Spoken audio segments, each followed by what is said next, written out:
So today I went to see Nosferatu. This is the latest by director Robert Eggers, and this stars Lily Rose Depp, Nicholas Hoult, Emma Corrin, Bill Skarsgård, Willem Dafoe, Ralph Ineson. So in 1922 there was a film called Nosferatu, A Symphony of Horror that was made in Germany.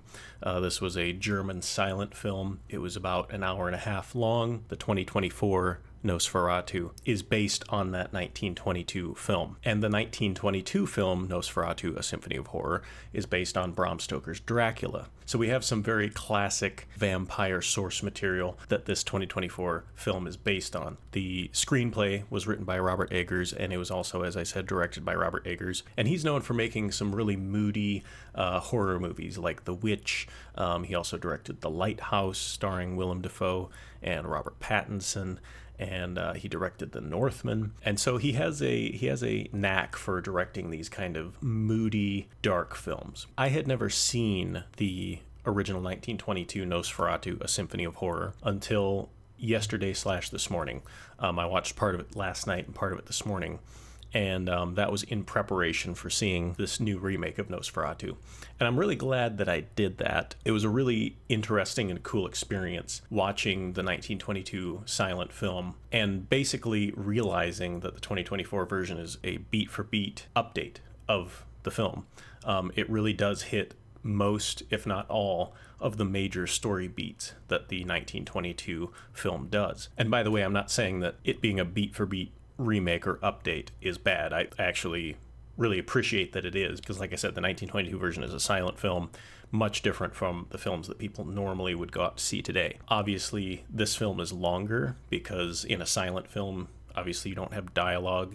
You have less need to linger in scenes. So this 2024 film is longer. It takes its time unfolding the story more. Robert Eggers does add a little bit to this story. There's some things in this film that were not in Nosferatu, A Symphony of Horror. So the basic story goes, you have Lily Rose Depp's character, Ellen, and Nicholas Hoult's character, Thomas.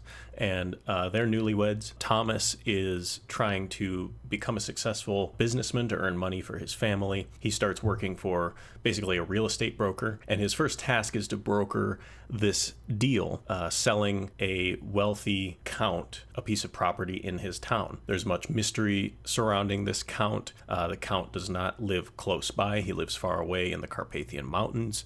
And so Thomas is tasked with going to the count and sealing this deal. As Thomas arrives at the Count's manor to broker this deal, he realizes that this Count is no ordinary individual. There's something supernatural about him. And basically, as the story unfolds, we learn that the Count Orlok, is a vampire. And so the horror ensues. Thomas escapes, but not before completing this real estate deal with the Count, and the Count ends up moving to the town where Thomas is from. And obviously, more evil, chaos, horror ensues. So that is the main story of both the 1922 version and the modern 2024 version. It's the same basic story.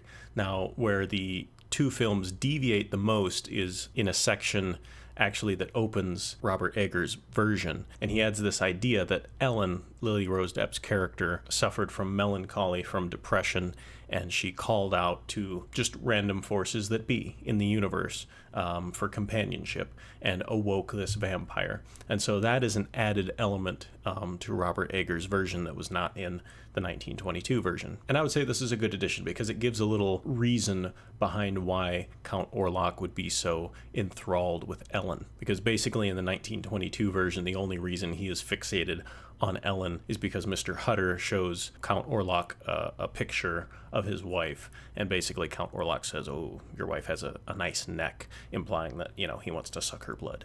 So I think that was a good addition. It gives a little more backstory as to why Count Orlok would be interested in Ellen specifically. I think the film maybe was flirting with this idea that Nosferatu was an embodiment of melancholy or depression or maybe even addictive tendencies. I don't think that the film was committed to that, because I think the film would have been kind of problematic in its messaging if it was committed to that idea. But I think it did flirt with that a few times in the film, which was interesting to me. The two things in the film that make me think that there's a dialogue line delivered by Lily Rose Depp's Ellen, in which she basically says, he is my melancholy. And then there's another line delivered by Count Orlok or Nosferatu, in which he says, I am an appetite and nothing more. That's in response to her saying, you've been tormenting me.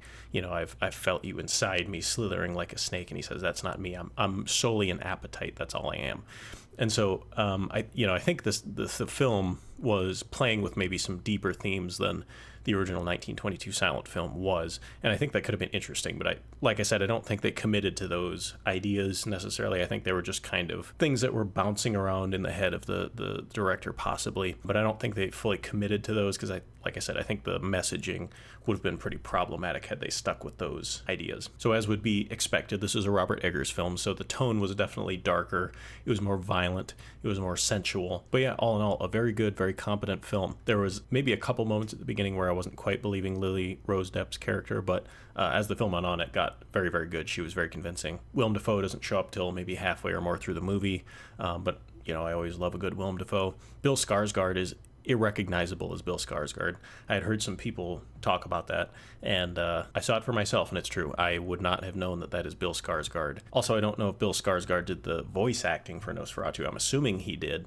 If he did, fantastic job. I mean, that was a really cool voice to put on for this menacing character, and it sounded nothing like Bill Skarsgård. So again, hats off to him. Nicholas Hoult puts in really good performance. There's some really good face acting that he has to do, acting like horrified or very distraught, and he does a really good job with that. And it's always a pleasure to have Ralph Ineson in a film because his voice is just so buttery smooth, and I love his voice. It also makes sense to me now why this was a Christmas release movie. I don't know what time of year the 1922 silent film was supposed to be set, but it did not look like it was set in winter. I think that was a really good choice to set this one in winter, make it near Christmas time, because obviously it just works with the release date.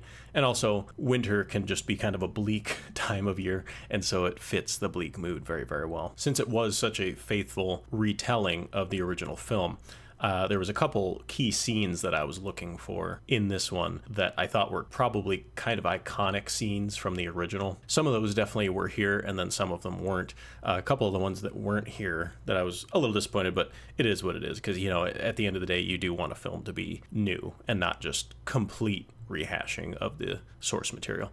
But there was a couple scenes that I wish would have been in here. The first one that comes to mind is I feel like it's a very iconic scene where Nosferatu is in his coffin in the boat, and then he, kind of in a stereotypical vampire fashion, just rises out of his coffin. And that's kind of an eerie scene that I wish maybe would have been replicated in this film, but it is what it is. It maybe would have felt a little campy in this film, so I get why they didn't put it in here. Another scene that I actually really, really liked from the silent film was it's the scene where basically the whole town is trying to find Air Canuck, and they're chasing him around town, they're following him, and they run into this field, and off in the distance you can kind of see the silhouette of what looks to be a person. They all think it's him. They run up to it. Turns out to be a scarecrow. They kind of rip apart the scarecrow and go on their way. I thought that was a really pretty scene, and I wish they would have put that in this film to some extent, but the mechanics of how they dealt with that character were a little different in this one, so I understand why they didn't, but it would have been cool to see. So all in all, this was a very well done film. I appreciate